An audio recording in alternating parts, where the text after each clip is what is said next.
एक आम के पेड़ के ऊपर उसकी डालियों में एक बहुत ही शरारती बंदर रहता था जिसका नाम था मिको। मिको की आंखें चमकती थीं जैसे उनमें शरारत छुपी हो। उसे डालियों से झूलना बहुत पसंद था और वह दूसरे जानवरों के साथ शरारत करना भी बहुत पसंद करता था। मिको को मीठे आम खाना बहुत पसंद था। वह पूरा दिन अपने दोस्तों के साथ खेलने में बिताता था। सभी बंदरों को उसका प्लेफुल नेचर बहुत पसंद था। आम के बाग में मिको की लाइफ बहुत अच्छी थी। वह खुश और बेफिक्र था। Everyone enjoyed his company. एक दिन मिको जंगल एक्सप्लोर कर रहा था। जंगल के हर कोने में कुछ न कुछ नया था और मिको को यह सब देखना बहुत पसंद था। हर दिन एक नई कहानी, एक नया एडवेंचर होता था। वह एक नए एडवेंचर की तलाश में था। उसके दिल में एक्साइटमेंट थी और आंखों में चमक। हर पेड़, हर पत्ता उसके लिए एक नई दुनिया थी। अचानक उसे कुछ ऐसा दिखा जो उसने पहले कभी नहीं देखा था। वह एक झील थी, एक ऐसी झील जो चमक रही थी जैसे उसमें सितारे गिर गए हों। The lake shimmered in the sunlight. सूरज की किरणें पानी पर पड़ते ही वह एक सुंदर रंग में बदल गया, जैसे किसी ने सोना घोला हो। वह कितनी इनवाइटिंग लग रही थी, जैसे वह मिको को बुला रही हो, आओ मेरे पास आओ। मिको पहले कभी इतने बड़े पानी के पास नहीं गया था। उसके लिए यह सब नया था और थोड़ा सा डर भी लग रहा था। वह उसकी ब्यूटी देखकर मेस्मराइज्ड हो गया। पानी इतना साफ था कि उसमें अपना चेहरा भी देख सकता था। The water was so clear, जैसे किसी ने शीशा बिछा दिया हो। हर चीज इतनी साफ दिख रही थी। मिको पानी के नीचे कलरफुल फिश को तैरते हुए देख सकता था। हर फिश अलग रंग की थी, जैसे किसी ने रंगोली बना दी हो। The air was filled with the sound of birds singing. चिड़ियों की मधुर आवाज हर तरफ गूंज रही थी, जैसे कोई संगीत चल रहा हो। वह कितनी पीसफुल और सीरीन जगह थी। मिको क्यूरियस था। उसने सोचा, यह जगह इतनी शांत क्यों है? He cautiously approached the edge of the lake. धीरे धीरे कदम बढ़ाता हुआ, जैसे पानी से दोस्ती कर रहा हो। He peered into its depths. पानी के नीचे की दुनिया भी उतनी ही खूबसूरत थी जितनी ऊपर की। मिको को लगा जैसे वह एक नए सपने में खो गया हो। अपने एडवेंचर से मिको प्यासा हो गया था। He had been exploring the forest all day, climbing trees and swinging from branches. The sun was high in the sky and the heat was intense. मिको का गला सूख रहा था और उसे बहुत प्यास लग रही थी। उसने अपना हाथ ठंडे पानी में डाला।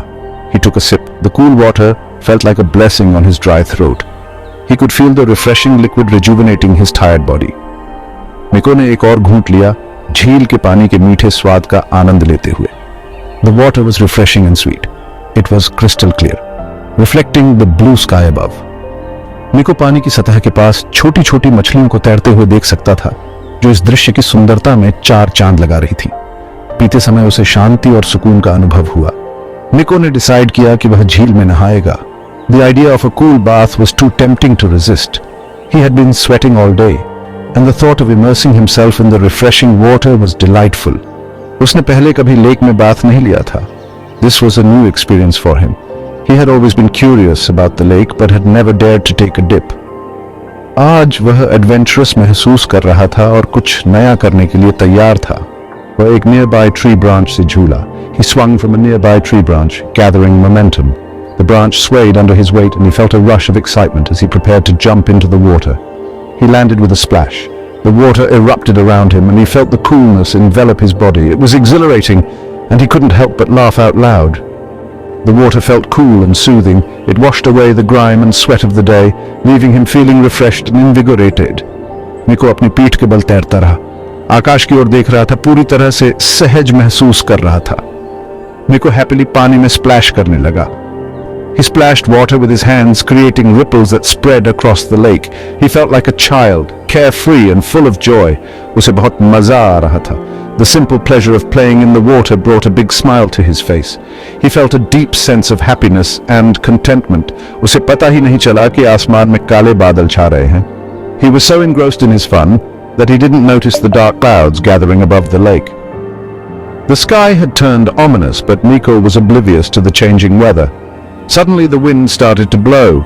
It was strong and gusty, rustling the leaves in the trees and creating waves on the lake's surface. मिको ने अपनी रीढ़ की हड्डी में ठंडक महसूस की क्योंकि तापमान गिर गया था। The leaves rustled in the trees. बारिश होने लगी। The first few drops were gentle, but soon it turned into a heavy downpour. मिको को एहसास हुआ कि अब उसे आश्रय ढूंढने का समय हो गया है। He quickly swam to the shore, looking for a safe place to wait out the storm. बारिश तेज होती गई। झील उफान पर थी। मिको डर गया, उसे तैरना नहीं आता था। मिको ने किनारे तक पहुंचने की कोशिश की, but the waves kept pushing him back. वह थक रहा था। He started to panic. Help! Help! मिको चिल्लाया, but there was no one around to hear him. The waves crashed over his head. He was losing hope. अचानक मिको ने अपने पैर पर कुछ महसूस किया। उसने नीचे देखा। It was a fish, लेकिन यह कोई ऑर्डिनरी फिश नहीं थी। यह फिश बहुत ओल्ड और वाइज थी। It had seen many things in its lifetime. Don't worry, little monkey, said the fish. I'll help you. The fish had a kind voice. Miko को तसल्ली हुई. The wise old fish swam under Miko. It motioned for him to climb on its back. Miko पहले तो हिचकिचाया, but he knew he had no other choice. Miko fish की पीठ पर चढ़ गया. He held on tight. The fish swam towards the shore. The fish swam powerfully through the rough water. Miko उसकी फिसलन भरी पीठ पर चिपक गया। वह फिश की हेल्प के लिए थैंकफुल था। उसे रियलाइज हुआ कि बिना तैरना सीखे लेक में जंप करना कितनी बड़ी मूर्खता थी। The fish reached the shore safely. Miko dry land पर चढ़ गया।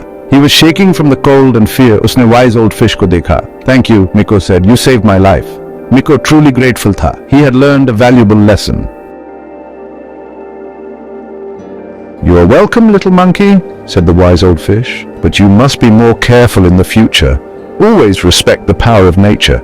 The fish spoke with wisdom, its voice carrying the weight of countless years spent observing the world from beneath the water's surface. Miko ने हाँ में sir हिलाया. He understood the gravity of the fish's words. वह जानता था कि fish सही कह रही है. The monkey had always been curious and adventurous, but he had never truly grasped the consequences of his actions were reckless or arrogant. He would swing from tree to tree without a care in the world, believing himself invincible. He had learned his lesson. The near miss with the river had been a wake-up call. The wise old fish की kindness कभी नहीं भूलेगा. The fish had saved him, and in doing so had imparted a valuable lesson. I promise I will be more careful from now on, Miko said. His voice was filled with sincerity. And I will always respect the water. He looked at the lake, its surface calm and serene, hiding the powerful currents beneath. Miko har shabd sach bol raha tha. He was determined to change, to be more mindful of the world around him. The wise old fish smiled. It had seen many creatures come and go, but it knew that Miko was different. It knew Miko would keep his promise. The fish had faith in the young monkey's newfound respect for nature. The fish swam back into the lake, its movements graceful and unhurried. It disappeared beneath the surface, leaving Miko to ponder the lessons he had learned. Miko बहुत देर तक झील के किनारे बैठा रहा, दिन भर की घटनाओं पर विचार करता रहा. He realized that respect for nature was not just about avoiding danger, but about understanding and appreciating the delicate balance of the world around him. As the sun began to set, casting a golden glow over the water, Miko ko shanti mili. He knew that he had grown wiser, and he was grateful for the wise old fish's guidance. With a newfound respect for nature and a promise to be more careful, Miko झील से दूर चला गया, ready to face the world with a new perspective. जब तक storm शांत नहीं हो गया, मिको किनारे पर ही बैठा रहा. He watched the fish swim in the lake.